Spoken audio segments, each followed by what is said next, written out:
नमस्कार। आज हम चर्चा करेंगे मौलिक अधिकार या मूल अधिकार, फंडामेंटल राइट्स। ये बीए सेकेंड ईयर के राजनीति विज्ञान विषय के सेकंड पेपर से संबंधित है। मौलिक अधिकार या मूल अधिकार, ये मौलिक या मूल इसलिए कहे जाते हैं कि मनुष्य का मूलभूत विकास इनके बिना संभव नहीं होता।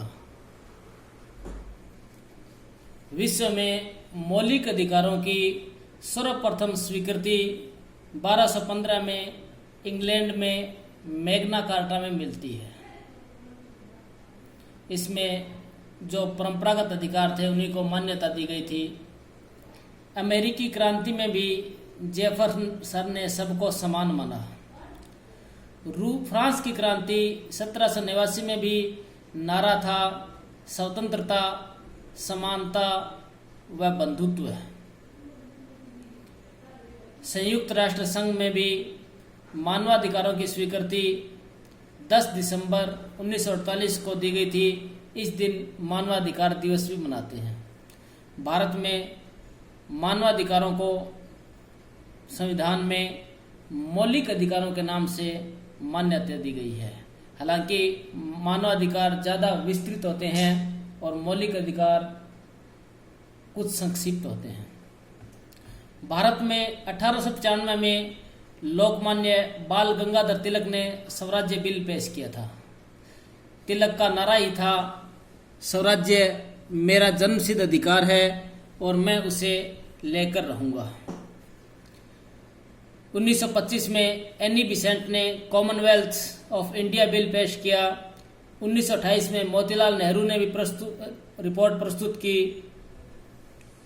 इनमें मौलिक अधिकारों की मांग थी। 1931 में कांग्रेस के कराची अधिवेशन में घोषणा पत्र में मौलिक अधिकारों की मांग थी। इसे विधिवत रूप से सर्वप्रथम मान सकते हैं। गांधी जी ने द्वितीय गोलमेज सम्मेलन में मांग की, जिसे अस्वीकार कर दिया गया था ब्रिटेन की तरफ से। 1935 में भारत सरकार अधिनियम में भी मूल अधिकार नहीं थे। वर्तमान संविधान और 1935 के अधिनियम में ये एक मुख्य अंतर ये भी है। 1945 में तेज बहादुर सप्रू द्वारा प्रस्तुत रिपोर्ट में मौलिक अधिकारों की मांग की गई थी।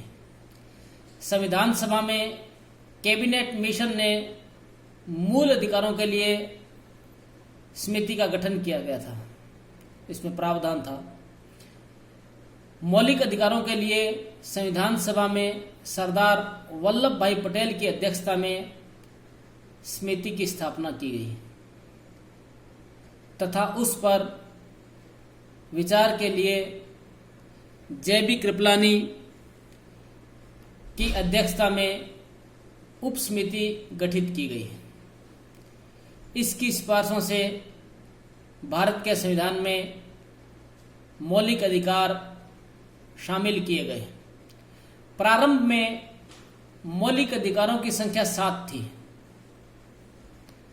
परंतु 44वें संविधान संशोधन से संपत्ति का मूल अधिकार समाप्त कर दिया गया और उसे कानूनी अधिकार बनाया गया और उसे अनुच्छेद 300 क में रखा गया। यानी मौलिक अधिकार नहीं है परंतु कानूनी अधिकार है। ये संपत्ति का अधिकार अनुच्छेद 31 में था। मूल अधिकार भारत के संविधान में उसके भाग 3 में 12 से 35 तक है। इनकी प्रकृति नकारात्मक है, अर्थात ये मना करते हैं कि ऐसा नहीं करना है। ये जनता के प्रति विधायिका व कार्यपालिका की शक्ति को नियंत्रित करते हैं। अनुच्छेद 12 संविधान में अनुच्छेदों की व्यवस्था की गई है। जैसा कि हमने पहले बताया 395 अनुच्छेद है। 22 भाग हैं और 12 अनुसूचियां हैं, और वर्तमान में 104 संविधान संशोधन भी हो चुके हैं 2020 तक। ये भी संविधान का ही एक भाग है, यानी संविधान का विकास भी लगातार हो रहा है। अनुच्छेद 12 राज्य की परिभाषा। राजनीति विज्ञान में जहां राज्य शब्द आता है वो देश से लिया जाता है, यानी देश की परिभाषा है। भारत देश में क्या है? राज्य में भारत सरकार, संसद, प्रत्येक राज्य सरकार व विधानमंडल तथा भारत राज्य क्षेत्र में सरकार के नियंत्रण व अधीन सभी स्थानीय व अन्य प्राधिकारी है। यानी सबसे पहले राज्य क्या है इस बात को परिभाषित किया गया है। यानी जो भारत देश है इसकी सरकार है, व्यवस्थापिका, कार्यपालिका, न्यायपालिका, स्थानीय शासन, ये सब मिलकर राज्य बनाते हैं।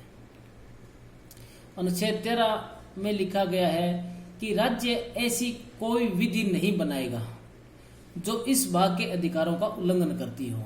यानी ऐसा कोई विधि या कानून नहीं बनाया जाएगा जो मौलिक अधिकारों का उल्लंघन करती है। अगर विधि उल्लंघन करती है, अगर बन भी जाता है, उल्लंघन भी करता है, तो वह भाग शून्य हो जाएगा।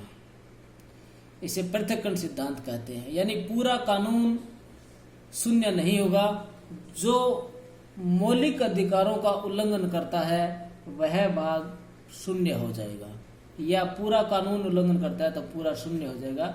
इसे पृथक्करण सिद्धांत कहते हैं। इसी के तहत न्यायिक पुनरावलोकन का अधिकार भी है। न्यायिक पुनरावलोकन का अर्थ होता है व्यवस्थापिका द्वारा पारित विधेयक और कार्यपालिका के आदेश जो संविधान के अनुसार नहीं है उन्हें न्यायालय रद्द कर सकता है। यानी कानून उसी प्रकार बनाया जाएगा जो संविधान के अनुसार है। अगर नहीं है तो उसको न्यायालय द्वारा रद्द कर दिया जाएगा। इसे न्यायिक पुनरावलोकन या जुडिशियल रिव्यू कहा जाता है। नीचे नोट भी लिखा गया। भारत में मूल अधिकारों की धारणा अमेरिका से ली गई है, परंतु दोनों में अंतर यह है कि अमेरिका में न्यायपालिका को ही मूल अधिकारों के नियंत्रण की शक्ति है। भारत में यह अधिकार संसद को भी है। वह संसद नियंत्रण कर सकती है, उसमें संशोधन कर सकती है, परंतु वो संविधान के अनुसार होना चाहिए। और न्यायपालिका संवैधानिकता की जांच करती है, यानी जो भी कानून बनाया गया है, जो विधेयक बनाया गया है, वो संविधान के अनुसार है या नहीं है। अब हम पहला अधिकार देखेंगे, समानता का अधिकार। अनुच्छेद 14 से लेकर 18 तक है। अनुच्छेद 14 में लिखा है विधि के समक्ष समानता।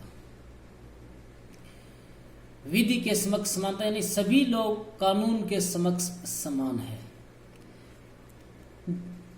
ब्रिटिश विचारक डायसी की अवधारणा थी ये विधि का शासन, यानी सभी लोग कानून के समक्ष समान हैं।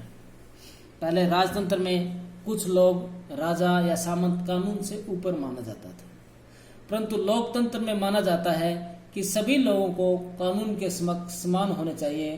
राष्ट्रपति से लेकर एक साधारण कर्मचारी तक सभी के ऊपर एक ही जैसा और समान कानून लागू किया जाता है। भारत के राज्य क्षेत्र में किसी व्यक्ति को कानून के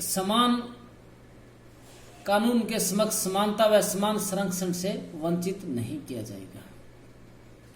विधि का संरक्षण सकारात्मक अवधारणा है।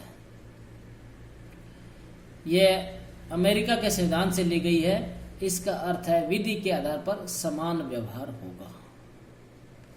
इसे इंदिरा साहनी केस में संविधान का मूल ढांचा घोषित किया गया है।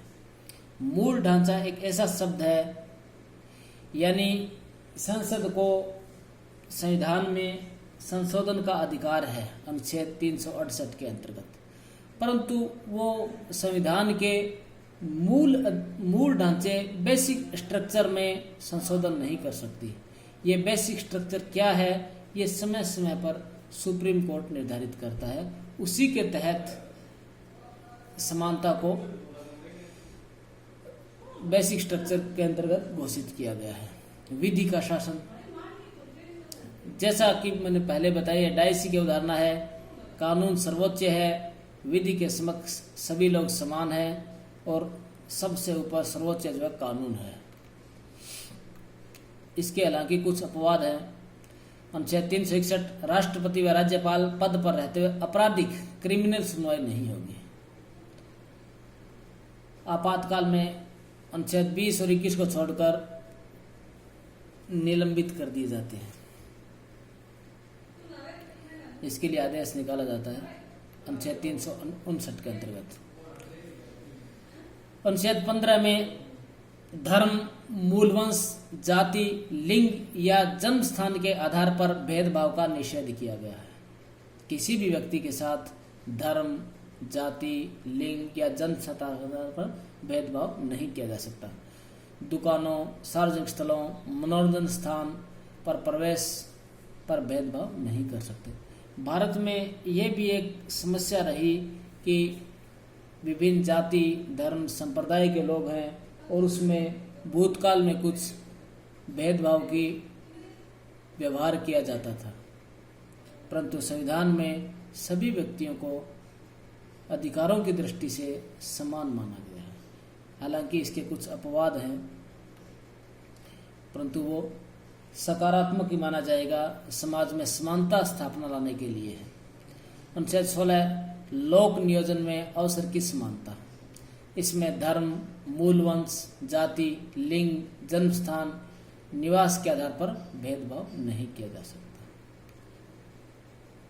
इसी के जो उप क्लोज हैं उसी में इसकी व्यवस्था की गई है। इसी के अंतर्गत आरक्षण की व्यवस्था भी की गई है, परंतु उसको समानता के अधिकार का या अवसर की समानता का उल्लंघन नहीं माना गया है। अनुच्छेद 16(1) सब 2 नागरिकों को समान अवसर प्रदान करें। सरकारी नौकरियों में निवास के आधार पर भेदभाव कर सकते हैं, यानी किसी राज्य के आधार पर कोई राज्य उस मूल निवासियों के लिए व्यवस्था कर सकता है। 16(4) में अन्य पिछड़े वर्गों के लिए आरक्षण की व्यवस्था की गई है, ओबीसी के आरक्षण की। इसमें 2 शब्द है, सामाजिक और शैक्षणिक पिछड़ापन। आर्थिक पिछड़ापन शामिल नहीं है, परंतु इस पर ध्यान दें, भारत का संविधान संशोधन किया गया 103वां जनवरी 2019 में। उसमें आर्थिक आधार पर भी आरक्षण देने की व्यवस्था की गई है, इकोनॉमिक बैकवर्ड क्लासेस। तो उसमें सब लोग जोड़ दिया गया है 16 में ही कि आर्थिक आधार पर भी पिछड़ापन हो सकता है। तो ये नोट मैंने पहले का लगा हुआ है, नोट्स थोड़ा पहले का बना हुआ है, तो आर्थिक आधार इसमें जोड़ दिया गया है। ओबीसी के लिए आरक्षण सामाजिक और शैक्षणिक पिछड़ापन था। इसकी अगर देखें तो इसी के आधार पर ओबीसी को आरक्षण मिला हुआ है। अनुच्छेद 340 में ओबीसी या अन्य पिछड़ा वर्ग कमीशन गठित करने का प्रावधान है। 1953 में इसी आधार पर काका कालेलकर की अध्यक्षता में कमीशन गठित किया गया था और 1955 में उसने रिपोर्ट दी। 20 सितंबर 1978 जनता पार्टी ने बीपी मंडल की अध्यक्षता में आयोग गठित किया गया। उसने 1990 में रिपोर्ट की गई। उसमें प्रधानमंत्री वीपी सिंह ने रिपोर्ट लागू की गई थी। उसमें देश में इसकी व्यापक प्रतिक्रिया हुई थी, इसीलिए सुप्रीम कोर्ट में ये मामला गया और 1993 में इंदिरा साहनी केस में आरक्षण उचित आधार पर परंतु 50% से अधिक नहीं हो सकता, और उसी में क्रीमी लेयर की अवधारणा दी गई, यानी क्रीमी लेयर जिनकी आर्थिक आधार पर इनकम ज्यादा है और कम है। अब ओबीसी सर्टिफिकेट लिखा था तो क्रीमी लेयर में है या नहीं है, ये शब्द उसके अंदर जोड़ा गया था। उसमें इसी के आधार पर SC ST को आरक्षण दिया गया है, ये समानता के सिद्धांत का उल्लंघन नहीं है।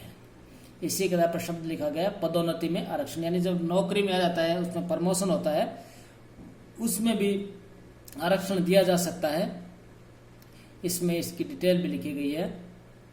अनुसूचित जाति और जनजाति को इसी आधार पर पदोन्नति में आरक्षण दिया जाता है। हालांकि ये सुप्रीम कोर्ट में कई केसेस चलते रहते हैं इसके लगातार। तो हमने देखा अभी तक अनुच्छेद 14, 15 और 16। अब अनुच्छेद 17, अस्पृश्यता का अंत, अबोलिशन ऑफ अनटचेबिलिटी, अस्पृश्यता या छुआछूत। भारत में अवधारणा थी कि कुछ जातियों के साथ छुआछूत की भावना जुड़ी हुई थी, यानी उनका स्पर्श नहीं कर सकते हैं। परंतु ये मौलिक अधिकारों की दृष्टि से सही नहीं है, मानवाधिकारों की दृष्टि से सही नहीं है। किसी भी रूप में आचरण दंडनीय अपराध है। संसद ने अस्पृश्यता अपराध अधिनियम 1955 बनाया। इसमें संशोधन भी किया गया। नागरिक अधिकार संरक्षण अधिनियम 1976 बनाया गया। इसमें छुआछूत का पूर्णतः निषेध किया गया और इसे दंडनीय अपराध माना गया। अनुच्छेद 18, उपाधियों का अंत। राज्य, सेना या विद्या संबंधी सम्मान के अलावा अन्य उपाधि प्रदान नहीं करेगा। यानी पहले किसी तरह की उपाधियां दी जाती थी, तो एक तरह से मनुष्य में वो भेदभाव पैदा करती है। तो किसी प्रकार की सेना या विद्या संबंधी, जैसे किसी ने UG किया है, BA, BSc, MA, MSc या सेना के संबंध में जो दी जाती है, उसको छोड़कर कोई उपाधि नहीं दिया जाएगा। इसमें क्लॉज है भारत रत्न, पद्म विभूषण, पद्म श्री इत्यादि का इसका उल्लंघन नहीं है। ये सुप्रीम कोर्ट में मामला एक बार गया था इसमें। ये हमने यहाँ तक उपाधियों के अंत तक देखा। इसमें ये इसका पार्ट नंबर 1 है। दूसरे पार्ट में हम स्वतंत्रता का अधिकार अनुच्छेद 19 से 22 पर विचार करेंगे। हमने समानता का अधिकार पर विचार किया है 14 से 18। धन्यवाद।